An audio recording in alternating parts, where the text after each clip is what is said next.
Hello, hello, hello, hello, Tukoriada. Welcome to the Thunderbolt of Tukoriada.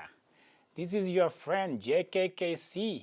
You are other human being that you've been watching, subscribing, viewing, and sharing the content. How about that?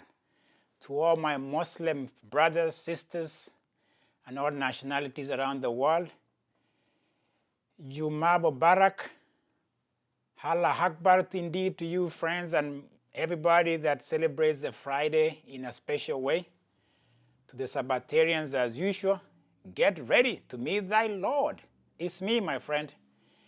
Nothing here is filtered. It's coming straight from the throne of love, care, perspectives, athletics, and everything that says we are a community of people who share things. I could be the voice in the wilderness, but I'm glad you are there. I hope your week was great. And you decided to take the exit because you saw the rest area and you chose to be a restful human being this weekend. Take that break, man. Take the yoke off. Take that economic, capitalistic, whatever it is, take it off and sit down. Just enjoy the show of life. I mean it. I'm recommending it. Because it's cheers to you. Thanks for listening, and thanks for sharing, and thanks for viewing. By the way, it's the family of Tukoriada. What's in the pipe? I don't know. But I'm dedicating this Friday for 800 meters. And let me tell you why. It's because of the event, 800 meters, that I'm here. In fact, it's the only thing that I can say I understand. The reason why I'm dedicating this is because Mary Moraa, bronze medalist from Paris, and the defending champions in World Championship, coming out of the last time they had it in Bucharest. Is it what, Bucharest, or was it Bucharest? Hold on. What's the capital of Hungary? Is it Bucharest? Yeah, that's the last time they were there, and she won. And so was it? I think the World Championship was in Eugene. Talk of a man who is lost. Hey, listen, I'm talking of Mary Moraa. She's revealed to us that she's training hard. She's ripping the muscles. She's back to work. She's back in office. She wants to defend a crown of World Championship coming up in Tokyo. So keep a lookout. I'll be updating you on this one. I like just to tell you that I saw something. She says, hey, I'm back in office. Athletes are back in office. I think Mile Rose is happening this weekend in Boston. I'll let you guys know what I think, what I saw. I look forward, is always the big one. The mile is always the big event. What is something else? But like I say, it was 800 dedication, okay? So what else is in the 800 other than Mary Moraa saying that she's back in office? She's back to the grind. It's good to hear that. But more than that, let me tell you something about what I've been watching and what I've been thrilled about. Life from athletes. The retired legend, David Rudisha, whom I talked about last week, spoke again, and when a legend like him speaks, we look back at his career slightly. Stay with me. 800 meters. This is Olympic champion who defended it, who won it, and broke the world record in London, went to Brazil and doubled down on it. Two-time world champion. World champion Olympiad, okay? The reason why I talked about 800, because there's a perspective here that is good to hear from athletes. And I tell you this because it might help in some way. Rudisha in 2011, if I look back, I remember this. He destroyed Wilson Kipketer 800 meters. I mean, when you're talking of destroying is when people go there and just take it to another level. So I remember in Berlin, he broke the world record. He ran there 1 minute 41 seconds, and I think it was 09. And then he went to Rieti in Italy 2 weeks later. He ran 141.01. The record before that was 141.11. So this is a man who is obsessed with 800. Everything about 800, I can close my eyes and I know what happened. That is Rhodesia for you in a week. I think it was 2 weeks. He destroyed the record. He went from this level to another level. And then we fast forward, we went to London, which was, I got to say this, and I keep saying this. Maybe I'll talk about Wanyonyi, but he didn't break the world record. But when Rhodesia and the rest of the top athletes lined up in London in 2012, Sebastian Coe was is an old dinosaur in 800 meters, was watching the event, and I remember how glued I was. David Rhodesia took that event in an unprecedented way.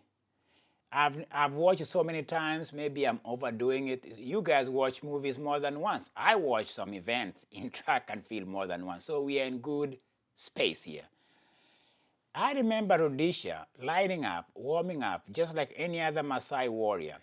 Got on his space, got on your marks, and the gun was off. You knew something special is about to happen. And yes, he broke the world record. Not only did he do that, he did it in style.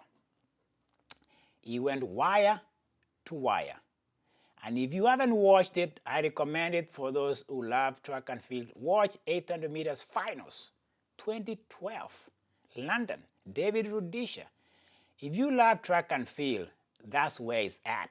Because I remember him doing that, and I don't think anybody has gone wire to wire ever. Maybe, I don't remember that. I can tell you, I remember all the Olympics finals in 800 since 1988, and I can tell you from here who won it. I'm obsessed. You guys are obsessed because you are watching me. Stay obsessed. Being obsessed with good things is okay. Because, so he went down to he went down to Brazil, as I've repeated myself, because he is special for me. He did 20, he defended his Olympics crown from London, and he's the first one of any kind to have done that. Nobody has defended the middle distance event back to back. You can go read your books. I know what I'm talking about. David Rhodesia is special. What happens after that? You know, our bodies can only go so far. Let's face it, we are what, immortal, or we are mortal? When mortal. Yeah, listen, there's a threshold we can't cross. And I think Rhodesia admits that, he confesses that after 2016 Olympics, defending it is not easy because remember, I think after 2012 in London, he had some injuries that kind of plagued him. And injuries in an event like 800, and if you watch Rhodesia, he's not a small dude.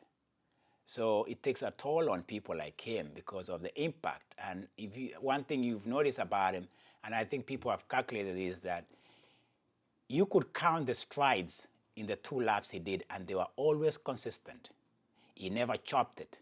So you could count, I don't remember, maybe I reveal this information if you care about how many steps on strides David Rhodesia took. They were very efficient, they never changed, and he knew what he was doing. I think he had memorized. You know, like hurdlers. The hurdlers, like a 400-meter hurdles or a 110, men or women, they know how many steps to take, and everything doesn't go their way, they chop it, it messes up their rhythm. So David Rhodesia talks about what happened after 2016 in Brazil. He talks about he wanted to try something else. He says that, you know, his endurance, he was trying to question his endurance. The fact that he had trained just for 800 for a long time. So he said, well, let me try something else longer so I can come back and do well in my specialty, which is 800. This is what he says. So he experimented with the 1,000 meters, which is 200 longer than 800. So that he was thinking, well, if I do this, I'll expand I'll get my threshold a little bit stretched out, or maybe it's gonna make me a better 800 meters. Because I think he was at the top of the mountain, so to speak. And when he went to London, he ran 142. which was, trust me, it was still a great, great time to run. I'm only sharing this because this is what I like what he said. He said he tried in 2017 in the world, going into the World Championship. He tried the 1,000 meters. And this is what he says what happened. He says, the results were terrible, and my body felt bad. Something he had never experienced before. And he told himself after running the 1,000 meters, I told myself, not again. You know, there's something about our bodies that I think for athletes, and I think for me, when I can share this, we know our bodies. We know the capacity. We know when we're in shape. We know when we're out of shape. We know when things are not right. And we are almost like our own doctors to our own demise sometimes. But I like his confession. He continues to say, my body had never felt like that before. It was crazy. After that, I ran one more 800-meter race. So he went from 1,000 to 800, trying to think he was better, right? And this is what he says. What happened to my notes here? This is what he says. Oh, hold on a minute. What happened to my notes? I had notes. I did. And I don't have them anymore. Because I tweeted you guys. It's a problem with internet. Okay. I think anyway, in summary, what I'm saying is this about Rhodesia. It's good to hear athletes saying enough is enough. Rhodesia recognized his limitations. He recognized that he cannot do anymore. He had done it, like I say, back-to-back 800 meters. He sits there on the at the apex of his career. He's trying something different. He's trying to say, man, can I do better? And I remember even Usain Bolt at one point was challenging himself to maybe do 400 meters. Maybe it's more of a challenge because he had dominated the sprinting event, the 100 and the 200. This is what happened to athletes. They want to try something else thinking they'll improve. Rhodesia seems to admit that he had maxed out. He didn't, and I think for me, Rhodesia's message as a legend, as a great 800 meters runner that Kenya has ever produced, and I think he's up there as a world record holder, 140.9. He speaks to athletes whom I think I alluded to last time, people like Eliud Kipchoge, who are still trying to find out whether they are still relevant in marathon, whether they are still great in marathon. I think Rhodesia is not only being philosophical, he's being realistic. And I think the reason why this interview that he had caught my attention is that when it's time to leave the sport or the athletics, just leave it in your own terms and recognize your limitations. What about that for Friday? Recognize your limitations, my brothers and sisters. We have limits. We are not infinite. We are not going to be here for long and just do what we've been doing. There's always that decline. And that decline doesn't mean we are less. It's just that we are human. David Rhodesia, the reason why I'm sharing his interviews, his words of wisdom, his coaching techniques. He got remarried, I talked about last week. And I think for him to speak about saying, I'm taking the exit, I'm going to go retire, I'm taking a complete break from athletics. I think Eliud Kipchoge, maybe I'm encouraging more than anybody else is doing. He doesn't have to prove to us anything. He's done all that he could do. And I think when people say the body is not going to take a Uber home or a cab, it's going to just walk home and sit in the sunset, it's a good day. Mary Mora, hey girl, we're waiting for you in Tokyo. You have to defend your 800 meters championship, okay? We're waiting on that. And David Rhodesia, words of wisdom from Kilgoris, the Maasai warrior, still speaks to me. 800 meters, dedication. And again, great Friday, my friend. I'll see you again, talk to you again. I hope you have a good weekend because you know what?